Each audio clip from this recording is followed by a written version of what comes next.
Welcome to the CWTCH. And the CWTCH stands for the College Within the Community Hub. Because really that's what we think it is. It's a wraparound provision for people within the area.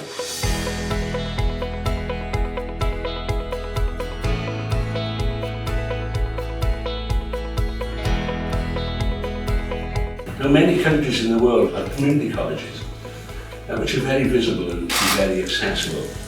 And it is our wish that this is the start of bringing better community access to the college here and better community access to the wider community.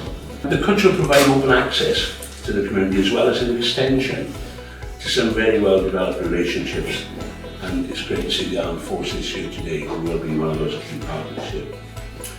Now, the CWTCH will be staffed by experts in digital inclusion who will be able to help any person who wants to engage or actually engage further in technology.